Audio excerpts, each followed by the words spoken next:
BoxingAsylum.com fans, here we are with a special interview today, talking to former world champion Nate Campbell. Nate, how are you doing today, and what's been going on in your life since you decided to step away from the ring? Well, man, I'm right now at the PAL in a capacity of as an instructor, but I'm also going to school. I'm doing a lot of different things. Working towards getting one of my companies off the ground, something I love doing all my life. I've been cooking for a long time.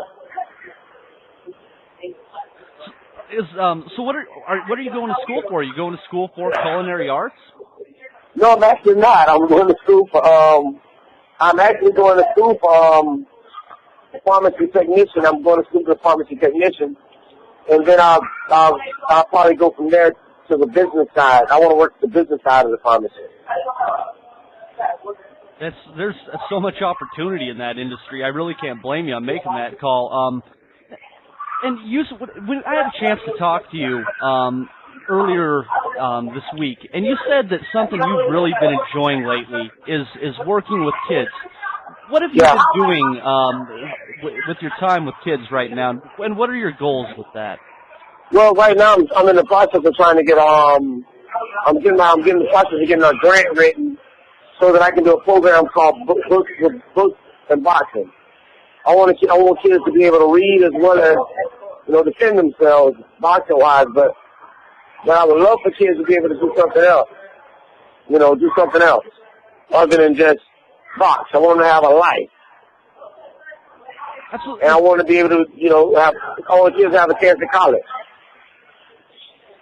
And do you think, as far as it goes for kids, that education is the most important thing, and in any program involving them, that's really where the focus needs to be? But you know what? I think that the grand scheme of things, we have to be able to work accountable for our youth. You hear what I'm saying? Mm-hmm. I believe in your adage that it takes a village to raise a child. Well, I'm a part of the village, and I think that, every action I have now is more concerted towards being a good example for our children. Absolutely. How many children did you say you had there? I actually have 13 in my class, so today we've been watching between 30 and 35 kids. Oh wow! And throughout the whole campus, over 70. That's incredible. That's got to keep you on your toes, Nate. Don't you? Whenever I walk in the building, you can tell when I'm in the building because you hear the kids. Is that something that you were surprised when you took those steps, at just the kind of rapport that you've had with kids, and that this is part of your true calling? I love children. One of my kids is called Campbell and he said, "Can you tell my mommy I've been good, Mr. Campbell?" I'm like, "You did every day for me." I don't have a problem with these kids being bad because they know that I don't play. But it is my calling. But I think that what's missing is discipline. I think that what is really missing right now is the discipline part. See you, Ms. Dawson. Have a good day. He's been good. Have discipline, discipline. These kids want, they want, this kid, his whole desire is to let his mama know he was good. And children still want to please us. But I think as parents, a lot of parents don't understand that the kids want to please us. And so many parents are so off doing their own thing, going their own way, living their own life the way they want to live it, that they don't stop to think about their kids in the grand scheme of things. Every decision we make is something that our children have to deal with. Yeah, and that's always been a big thing that I've understood. It's not the kids' fault, so we have to push ourselves in any way to make their situation better because they don't choose their situation. You know what? They don't. I know that I'm here every day and I see some pretty sad stories. But because I'm here every day, one kid asked me the other day, he said, you box and you did really well and this and the other, and I don't know, why are you here? And my answer to him was the best answer I've ever given anyone. You know what my answer was? Absolutely. Hello? Absolutely. My answer was, I'm here because you're here. And where are you living at? You're in Florida, aren't you, Nate? Yeah, I'm in Jacksonville. I'm home. I'm back home and living and loving my life. I mean, engaged to a beautiful young lady who was hottest thing I've ever seen in my life, greatest person I've ever met, teaching me so much more about me than I ever knew. Has made me realize that I'm more than a boxer, and that's kind of hard for anybody to believe. I'm sure that they don't think I'm anything but a boxer, but to have someone tell you that, baby, I love you, not because you can knock people out, but because of your heart, is a big thing. And, you know, when you found yourself at the point where you knew it was time to step away from the ring, what was the most difficult part of making that decision? What do you miss the most? Steady patient. I love the shot, and every time I fought, I went shopping now. And I joke about that, but it's not true, but it is true. I love to shop, but what I missed about it was, you know, to know that today I have something to do, you know. Today I have to train. Today I have to. You know what I'm saying? It gave me a reason to run. Gave me a reason to do all the stuff that I did. But I never got into boxing for the adulation. I never cared about that. What did bring you into the sport of boxing? Because you did get a late start. I knew I could do it, and I wanted to prove it that I could before it was too late. And you started out, you were, what, 24 years old, and then you became the Florida State Amateur Champion at that point? At 25, yeah. I started training at 24, and I had my first fight at 25. And what is it that you think made it so that boxing just made sense to you, that it was something that you could do almost right off the bat? Well, natural athlete. I was an athlete. I could always fight. And I had to because I was the smallest one in the bunch. I loved the combat part. But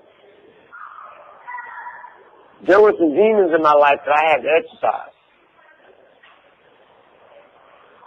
You know, I was molested at an early age, and I just wasn't letting anybody take advantage of me. And fighting was the way that I did that. But I love the combat part. When you grew up, it's a little bit rough, and combat was really a part of your day-to-day life, wasn't it, Nate? Oh, every day. But a little bit rough is what you call it when you're. A little bit rough is an understatement. How would you describe it? There was a lot of it rough. A lot of it rough. Some days I fought. One time, I remember fighting sometimes every day of the week. Like just so that you could make your way home and. Yeah. Yeah.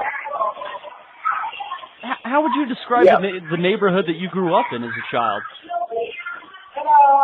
Bad.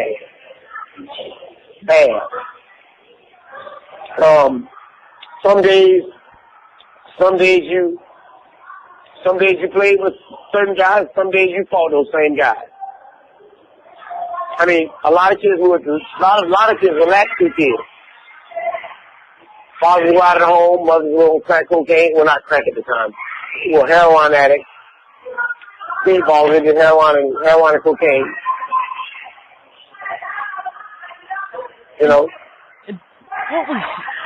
What in your life was able made it so that you were able to avoid those temptations, that you didn't end up being just another one of those guys that grew up rough and ended up on drugs? My father's name is Nathaniel Campbell Jr. He was sick all my life. Died on my 10th birthday, March 7th, 1982. He died. But before he died, some years before, my daddy told me, I said, we were sitting in a hospital room, he was sick. My father had AIDS, but there was no name for it back in the 70s. So around 1978, well, around 80, around 1980, I want to say 1978, he was sick. I was 6 years old. And I said, Daddy, I want to be just like you. Ain't nothing better than you. And my daddy grabbed me by the arm and he squeezed my hand real tight, tight as his sick body would let him. My daddy said, you promise me you'll be better than me. You promise me you won't get stuck here, you won't die here. You won't end up like this. Because I thought my daddy was the greatest thing in the world. Sick or not, he was still my daddy and he was good to me. Now, I was hurt.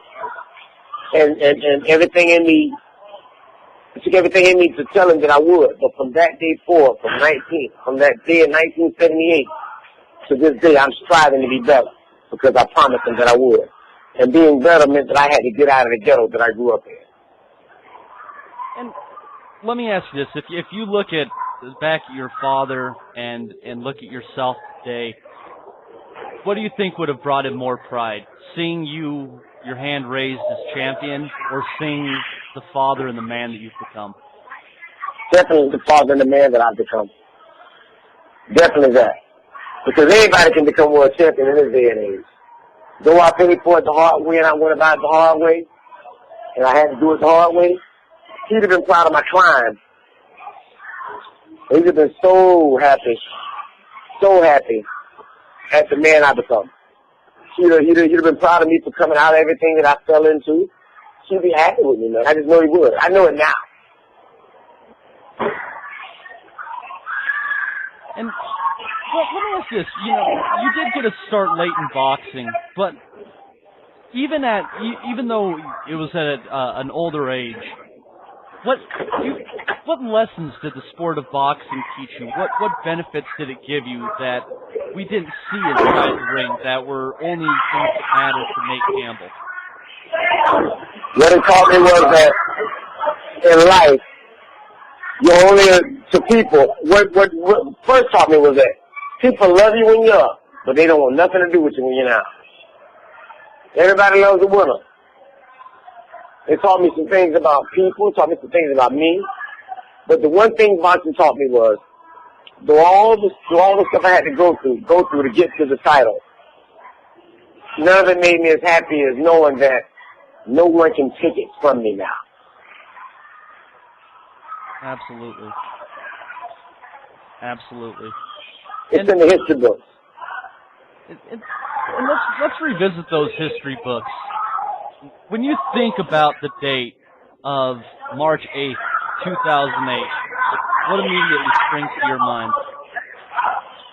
What springs to my mind is the fact that my dad, it was my 26th anniversary of my father dying. My birthday was the day before. My pastor died the 5th. And there was so much going on around me that could have made me falter and stumble. But I was so focused, man. I was focused beyond any focus that I've ever felt in my life. I was focused. There was nothing that could hurt me. I was invincible in my mind. I could do anything. I could go anywhere. There was nothing I could do. I was nowhere I was going to lose. For the first time in my life, everything came together just right. And that was an incredible night. I remember as they were doing the call on that, they kept talking about Juan Diaz's volume. And I believe Larry Merchant jumped in and he said, Nate is throwing more punches than Juan Diaz. And let me ask you this, when you look back and you watch telecasts and stuff like that, do you go back and kind of see an obvious bias for the house fighter when you're in those situations? Oh, man. Let me tell you something. Jim Lampley and all them cats that was around the ring, other than Manny Stewart, God bless his soul. Man, them guys are what we call HBO house fighter lovers. They love them. I don't know if they're telling them what to say in their ear or they just see it that way. But I beat Juan Diaz every single round, and I still barely won the fight.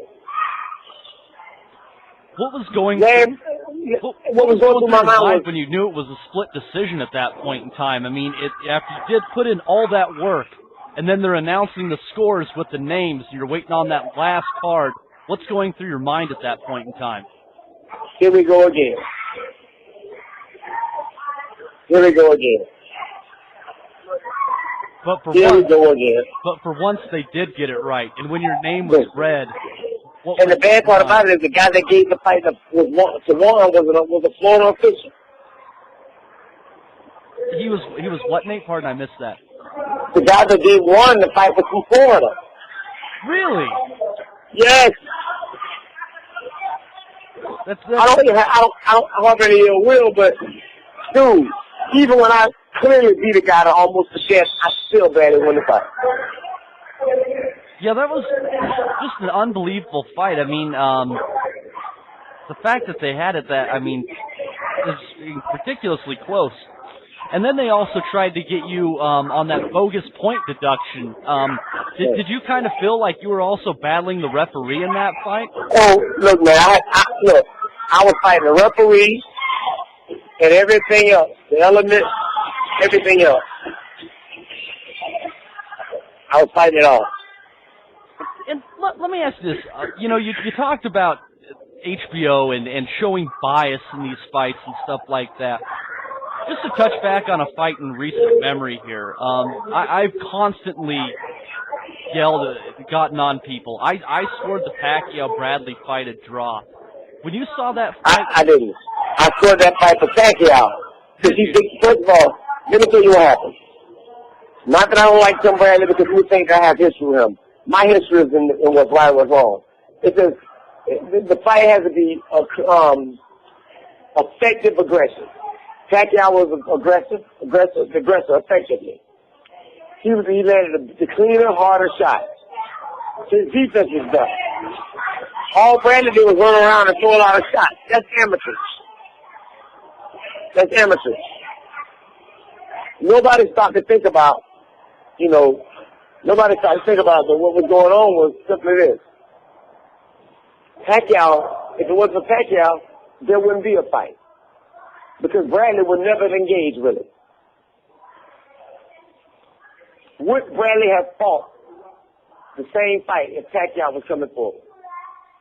No. It was a really strange night, and it wasn't strange. What was strange was the fact that everybody missed the fact that Pacquiao hadn't renewed his contract with Bob Arum. Therefore, Bob Arum had it set up where Pacquiao couldn't leave him without the title. Really?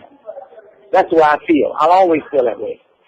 You don't think that the scores had anything to do with Pacquiao making everybody wait so he could finish a basketball game and the judges kind of just thinking he deserves a little something? Guess what? What a way to take something from a man. But the sad part about it is, these judges get paid a wage. I don't care if they don't ever have a judge around the ring, they'll still have fights.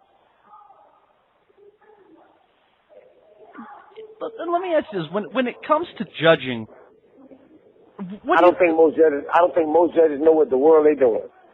I've noticed that, and something that you did that I lean heavily on when I score fights is body work. Do you think that body work is cast aside too much? Yes, it is, because it's amateurish. Boxing is becoming so amateurish because these people decided that if you ain't landing a shot to the head, you ain't doing nothing. The most damage is done with a body shot. And, do you feel, as you progress throughout your career, you get into the Diaz fight, the Funica fight where he just unloaded on his body. Do you think that when it came down to it, that the body work really was what gave you those fights as you went down to the wire? Ask Juan Diaz about it. If you ever have a chance to talk to him one-on-one with no cameras around, she'll tell you I hit him harder than any man has ever hit into the body. I hit him so hard with my left hook to the right side. To this day, I think he still has nightmares about that shot. And that wasn't even my right hand. But the problem is, body work ain't glamorous. No, but it gets the job done. It's all day long. Let me tell you something. You can hit me to the head and I can shake it off. But if I hit you to the body, I guarantee you 5, 6, 7 rounds from now, you still talking about why your butthole tight and you can't push air out of it. When you were learning the game, and as you're starting, to work with kids, and you're starting to teach the game a little bit, is body work something that when you start getting into the technical aspects?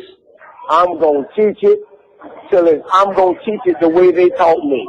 I'm gonna teach the old school boxing. I'm not gonna teach this new amateur stuff. I'm gonna show you something. The new school amateur boxing is about to disappear. Do you know why? Why's that? They're taking the headgears off again. Yep, I saw that. Oh yeah. Guess what? Body work is gonna come in. A lot less bulls gonna come falling through the cracks. You're gonna have a lot less these guys like Amir Khan gonna slip through the cracks now. A fighter like that. Why is it that you think that someone like an Amir Khan refuses to use his physical attributes and he puts himself into fights that he can't win? Because he doesn't know how. He's always had the headgear to fall back on. It ain't like that now. The headgear's done now, baby. The headgear's done. And do you think they never learn how?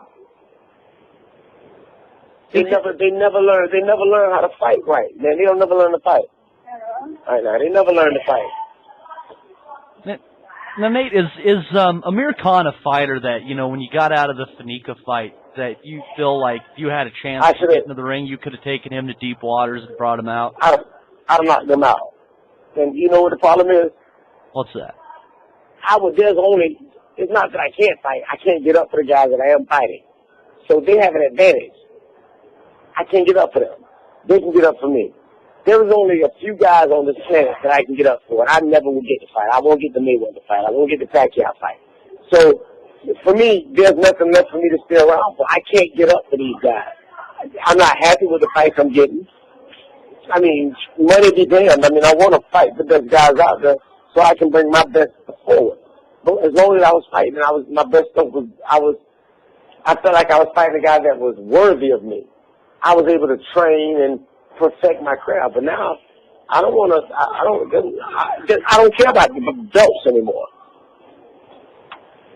I just want to beat the best. All right, now I don't want to beat the best. And we're talking about your best. When you go back through your career, when do you think that we really saw Nate Campbell at his peak abilities? You never did. Really? You never did. I don't think you ever did. Because I never got that defining fight. I told you going into the BS fight, he couldn't beat me. Right or wrong. I told everybody he couldn't beat me. But everybody thought he could, so I had to go out and prove that he could. There was only 2 fights I wanted as I fight for. I'd have retired I'd have retired if they'd have given me the fight with Pacquiao or Mayweather. I'd have retired boxing. In looking back at, the incarnation of Pacquiao, I believe that the Pacquiao that was fighting at 135 and 140 briefly was about the best version of Manny Pacquiao. What would you have done going in? To this day, everybody asks me, do I think Manny Pacquiao was on steroids? I'm going to simply say this. You tell me how a man goes from as low weight as he went through and come up as high as he did and carry so much power up without being on something. You tell me. I'm gonna ask you this question. You tell me what race of man is the most muscularly developed man on the planet naturally? Tell me who the most muscularly developed man on the planet is. Oh, it's definitely African bloodline. Absolutely. Exactly. I don't see any African bloodline in Manny Pacquiao. You tell me how he put on the kind of lean muscle he put on and size that he put on and carried that much power up to the weight. He wasn't just beating guys, he was destroying guys. Yeah, that the fight with Ricky Hatton, as a big Ricky Hatton fan, that one really sent me for a loop. Let's not even talk Ricky Hatton. Let's talk about what he did to Cotto. Look at what he did to Cotto. Look at what he did to De La Hoya. Yeah, the Cotto fight I found amazing, because Cotto. Wait a minute, I'm gonna say. Go ahead. Right, but I'm gonna give you something else to think about. Imagine this. Imagine what he did to Margarito, who really should have slaughtered him, hit him with the kind of shot, broke his jaw from what I heard. Right? Yeah. You're gonna like this. You're gonna really like this. This is the same man that fought David Diaz and took him 9 rounds, hitting him clean to get him out. But then goes up and fights De La Hoya and destroys it. Come on now, let's. Do you think that's where? Do you think that if obviously we don't have any sound evidence, so we can't say anything. But would you say that you believe that is when, if he did start using steroids, it would have been between the Diaz fight and the De La Hoya fight? No, he was using it way before then. But what it was he had to come off of it so much earlier at 135. Really? Yes. Come on, man. I've been doing a lot of studying on steroids and how they work in the body from being an athlete my whole life. I've had people try to put me on steroids my whole life because I have such a great physique. I'm like, I'm good. I'm going to do this thing natural. Have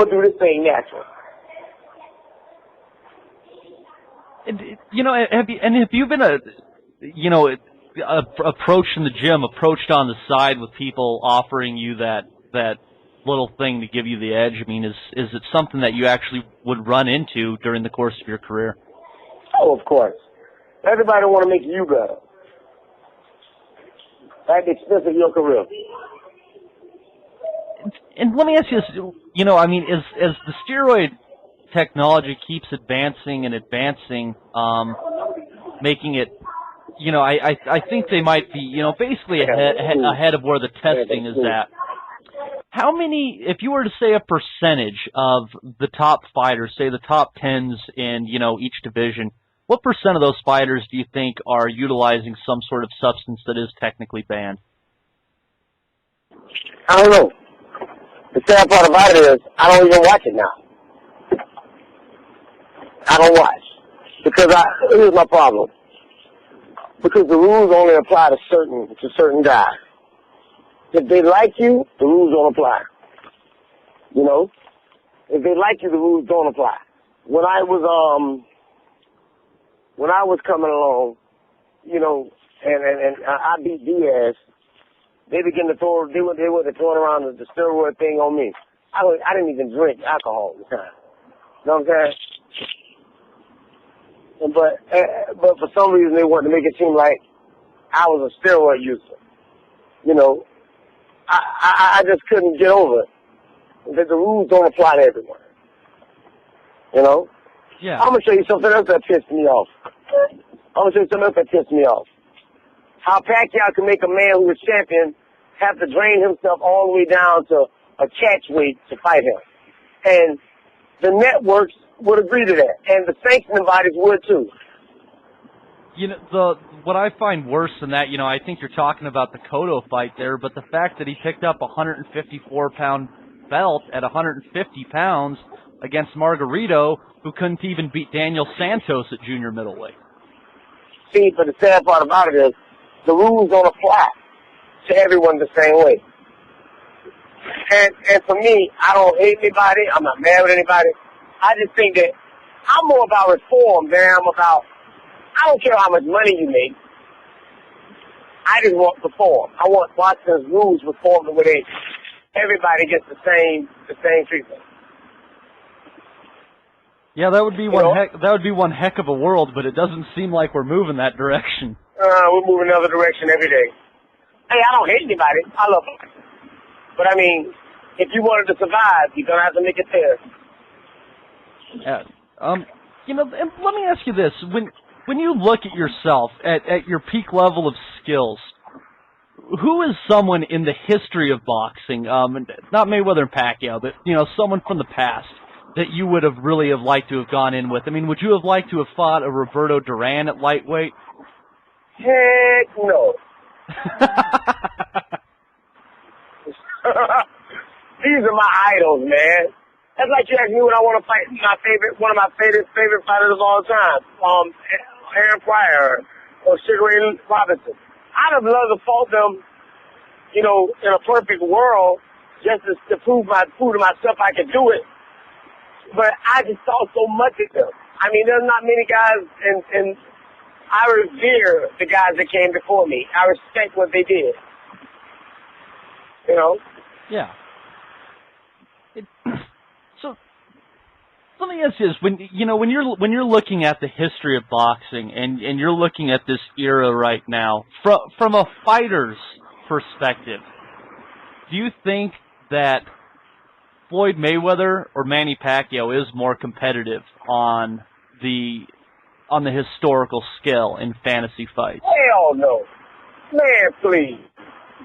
I think Floyd is probably right now by here, he's the best managed guy, best businessman of the bunch. I believe that. I don't knock that. And he's the superior fighter to everybody he's fought. But for those guys to actually say he would be Ray Robinson, out of their rabbit mind. Yeah, I always thought that was a little bit of a stretch, too. Man, let me tell you something. A lot of bit of a stretch. And I don't knock them as fighters. But these are the guys I grew up stealing stuff from. I stole nothing from Mayweather. And I'm being honest. I feel like this. Take your era and run with it. You know what I'm saying? But that's why they don't put you in the hall for 5 years after you retire. You know, because they want to assess your career over the long haul. You know, and let me tell you something. They didn't change the structure because of Mayweather's sheer power or boxing ability. But they did change it for Willie Phelps. They did change it for Stanley Sadler. They did change the rules for Jack Dempsey. They did change the rules for guys like Ray Robinson. They had to change it. These guys were vicious, man. And who is your favorite fighter in the history of the sport? Would you have to lean towards Ray Robinson, as he was really the complete package? Lean. I lay towards Ray Robinson. There is no other fighter on the planet as great as him. Bar none. So, as someone that appreciates the history of boxing, does it almost even offend you when somebody says that they could have stood in the same ring with Ray Robinson? It does. And prime for prime, there's not. Ray Robinson did most of the stuff that we saw him do after his prime. Yeah, most of his stuff wasn't even caught on camera, was it? It wasn't. Prime for prime. Let me tell you something. Ray Robinson knocked Gene Fullmer out with one single left hook after his prime was far past. Well, he had accumulated over 100 victories before he even lost a fight, didn't he? No, he lost his first fight. He was 4-0. He lost, I think it was Jake LaMotta. Okay. He didn't lose again. He was 131-1. Oh, wow. Yeah. His career record was 175-19-6-2. With 109 knockouts in some places and other books 110. But wherever you rank him, he's number 2 overall. So that's, you know, and you know, if you had a bad man. If you had a chance, given, you know, the boxing politics weren't the way they were, the way that they push events and stuff right now, if you could go back into that era, are you the kind of guy that would have gotten in there and you would have had over 100 fights because that's what you love to do? Yep. I have almost 50 fights now. And I I have almost 50 fights now. And your pro career started when you were what, 27, Nate? 28, 27 years and 11 months old. Wow. Imagine that. If I'd have started my career in my early 20s, I have more fights than anybody in the history of boxing, probably. I'd be 5-time world champion like all these guys who win one title and all of a sudden did it. Here's my love. My great love is a guy like Max Keller and all these other guys get out here and say that you're a titleist if you don't have the ring belt.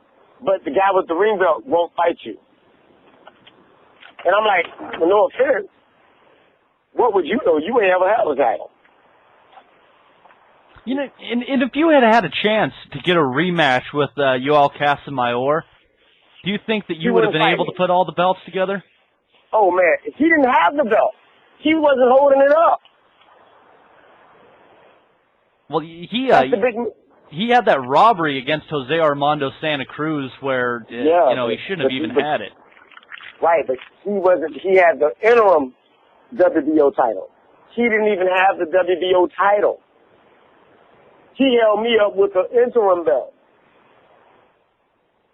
So he was actually your mandatory at the time after you beat. Oh, my God. Now somebody talk to me about something to understand.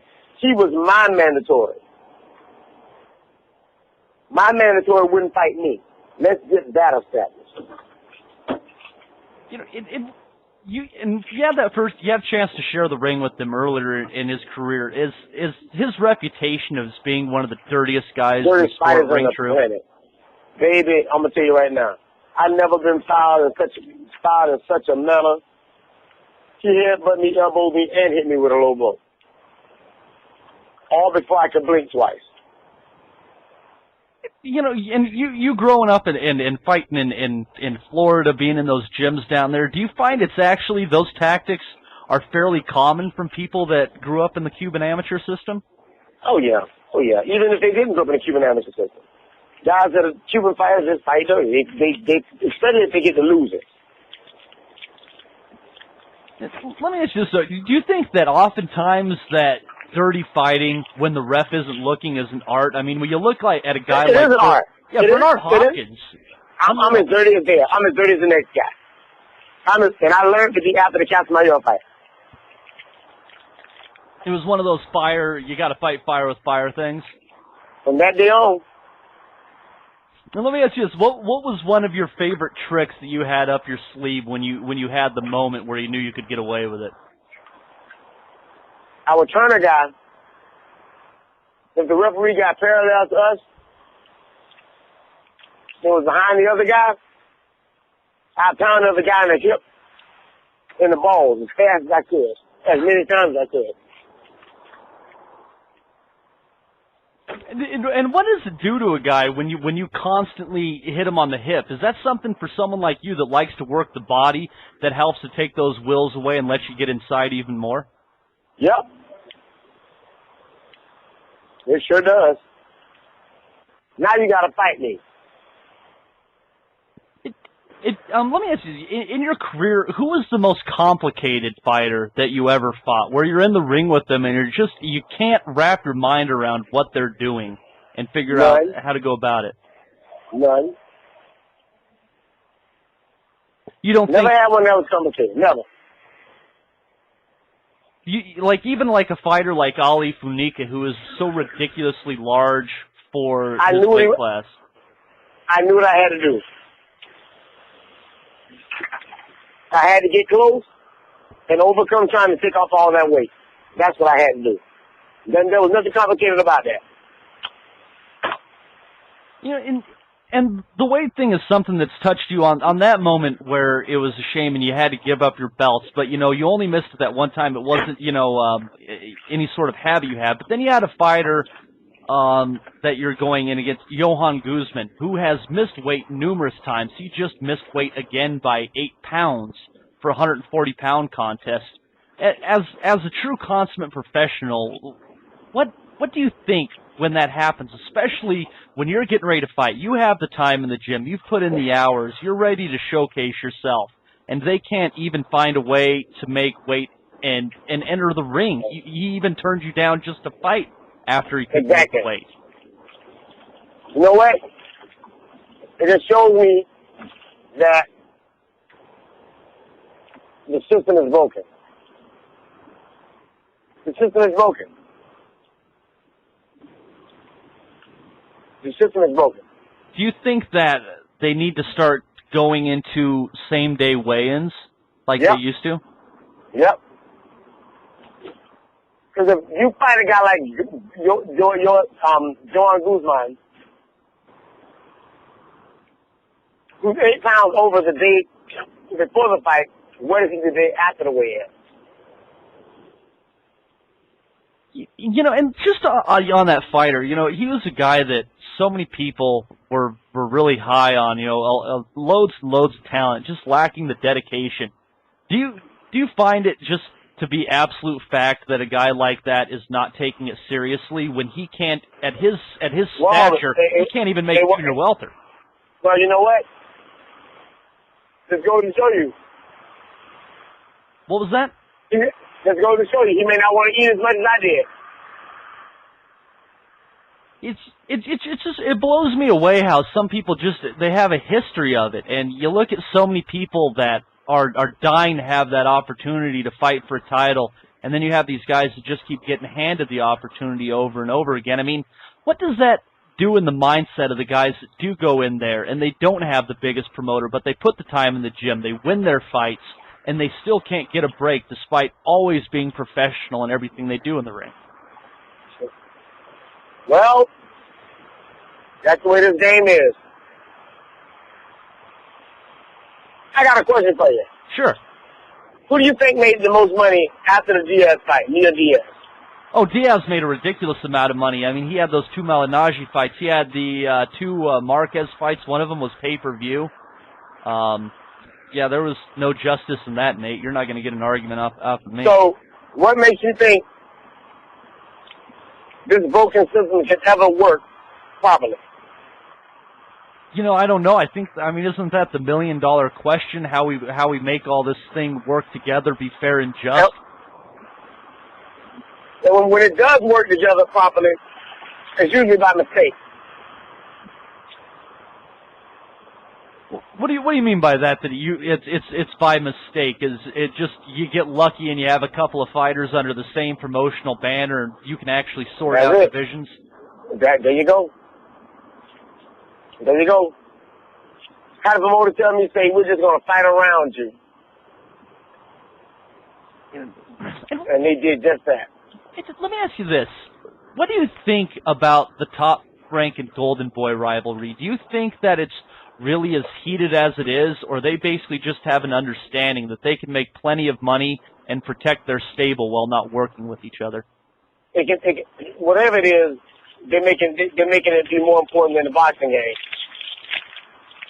I don't know what it is, but it's become more important than the sport that it's supposed to be a part of. And you know, but when you look back on that, what opportunities do you see yourself and other fighters that have you've missed on it just because you don't share the same promoter with other guys? You know what? I stopped thinking about it when they started fighting around me. Do you realize there were no title shots at 135 other than Pacquiao, David Diaz, after they stripped me of the title? No kidding. Check it out. The day they stripped me, Marquez called to be sanctioned to fight the 135-pound title.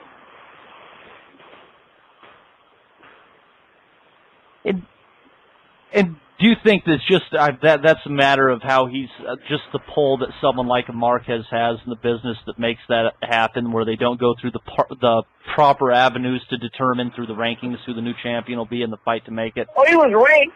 He was ranked, but they would need to fight me there. See, as long as the sanctioning body ain't going to bother him about fighting me, or he has enough good fights out there where he doesn't need a title, why fight me? All he has to do is just fight and get the ring title from somebody else, and they automatically make him the champion, and I'm just the guy with the title. Yeah, and they were able to find a way to jump over you around every turn, basically. Right, but I'm the champion. How can you jump over the champion? That's the question. Yeah, and when you look at these sanctioning organizations, does it just make you sick that they can have they can have four champions in the same category between super, interim, regular, and all that crap? But bothering is the fact that people don't say anything about them unifying those belts. I like the four separate belts because it usually makes the four best guys have to fight each other. Right? Go ahead. But if the promoter's strong enough to keep this title working, and okay, think about it.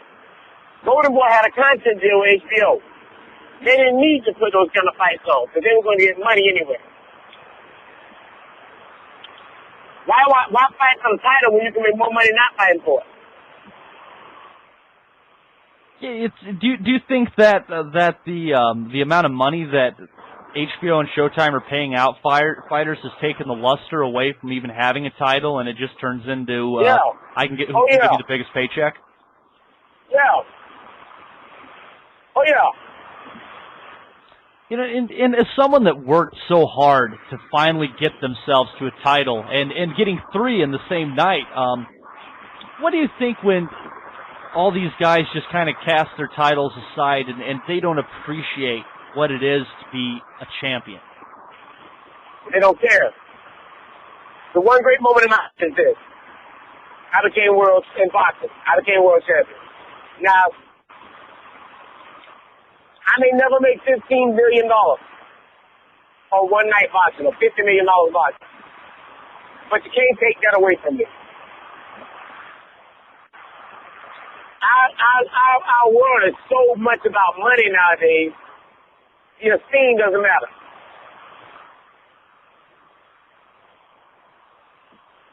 But, no matter, any financial trouble you ever find, it's pretty amazing to be able to look back and say that, you were really the last unified lightweight title holder.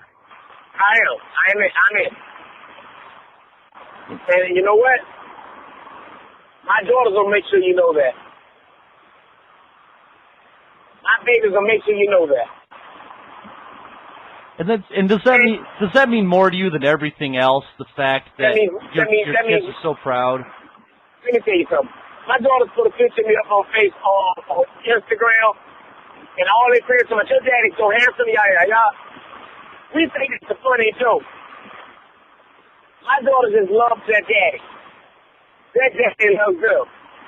Boxing was a way to teach and to make their lives better. I did it, and I was good at it. And now that I have a family of daughters, all girls. I'm about to be married again. I'm right now in the process of trying to find funding to put on my reality show. I think I would have the greatest reality show in the world. Bar none, probably the best of all time. We are a funny group of people. There are 5 daughters, a granddaughter. I don't think we have a boy. We don't have a boy goldfish. Me and my daughter's Johnson's dog, Seamus, are the only boys in the family. So do you kind of feel outnumbered, and every once in a while you just you got to go hide yourself for a while, get out of the line of fire? No. Because at the end of the day, Daddy's still Daddy. And I'm telling you, man, this is the greatest time of my life. I'm in love. I'm truly in love with someone. I'm not getting married because people told me to. I'm in love with this woman who loves me for me. And as a fighter, man, it's almost impossible to find somebody that loves you for just you. They love you for your left hook, your straight right hand, your body punches. They love you for something other than just you being you. And when you look at your career and your life, it's been a struggle every step of the way with these moments of triumph in between. Do you think that you finally have come full circle and that you've really found peace in both your professional and personal life? You know what? I have a book that I pen called "When My Mess Became My Message," and it talks about all the lessons I learned, and every one of them is something that boxing taught me, even on top of something that the Spirit of God has led me to understand. I know that everything I went through was meant for me. It was meant for me. I know that it was meant for me. I have so much more depth to myself as a person now because I boxed, because I was world champion, because I lost the title fight. There's so much more depth to my life. And as you look forward and you're looking ahead, are you much more excited about your next 20 years as opposed to the last 20 years? Man, I'm so happy every day I get up. I'm just hoping that somewhere along the way, somebody will say, you know what? This Nate Campbell guy, man, he did something good those first ones, but he did something great to last. And Nate, that's definitely the way to look at it. And you know, speaking on behalf of all our fans, we're really happy for you that you found so much happiness outside of the ring, because it's something that, and I'd like to get your take on this. It's something that fighters seem to struggle with. They always end up coming back for more. They can't find that. They can't feel complete outside of the ring a lot of the time. Why do you think that is? Well, for me, in the immortal words of Miss Rosalind G. Thompson, great mother, beautiful woman, my fiancée, this is Miss Nate Campbell. She said, I didn't sign on to be pushing you around in a wheelchair in my pretty heels. I will do it if it happens, but you're not going to make it happen. I love you more than any of the stuff that we can have boxing. I love you. In some kind of way, man, that thing was able to diffuse everything I thought about boxing. And so when you look back at the last few years, you know, and some tough losses that, you know, Nate Campbell really shouldn't have had, you know, top form. Can you just cast that all aside because you really have found what makes you truly happy in life? Yeah, I can. I can truly say I'm blessed. And a lot of people are like, man, you live here and you do this and you do that and you made all this money. I didn't make all that money. I don't live in $1 million house. I live in a nice home. I'm not filthy rich. I can't not ever work again. At some point, I'm going to have to get a job. But, man, for the life that I have, it's so worth it. Well, and we're incredibly happy that you found it, and we appreciate your time today. If you want to hang with me after we get done here, definitely do your take on the Mayweather-Canelo fight. But Nate, for all the people at BoxingSum.com and our listeners, we really appreciate this interview, and I think everyone's going to really love hearing this. And it's a bright spot in what can oftentimes be a very, very dark sport. It is. You know, and I'm so sad that so many of us have had to find out the hard way and not have someone who loves them like Rosalind loves me and my daughters love me. I have so much to be thankful for. And like I said, I'm in the process now of getting offers for funding to do my reality show called Experiencing the Galaxy. And a lot of people laugh at me because they're like, Nate, you should be on TV. You say the funniest stuff, your family is beautiful, wonderful, and no one would ever know that regular old you lives this way. They don't think that you may think everything. I want to show people the real life of what a fighter has gone through, what it goes through. But at the end of it all, we're still people. Absolutely, and Nate, you're a heck of a good one, and we really appreciate your time today. Thank you. Is there some parting words that you'd like to give to your fans out there as they listen to this interview? I want to thank all my fans. I want to thank you for loving me and supporting me all years of my career, all the years that I dropped the ball and I got up and I picked it up and ran with it. Thank you for loving my fumbles as well as my touchdowns. Thank you for loving my knockdowns as much as my knockouts, my losses as well as my wins. I thank you just for being so good to me and showing me so much love. And it's a great honor in my life to be Nate Campbell, the fighter, but I thank you all for allowing me to be Nate Campbell, the man. Excellent. Well, Nate, thank you so much for your time, and we look forward to hopefully having you again. And you know, all those people out there listening, anyone that might be involved with TV networks, take a look at this guy. He could be the next great announcer if you give him the chance. Oh, thanks, man. Thanks you so much. Absolutely, Nate. All right, Nate Campbell, everybody.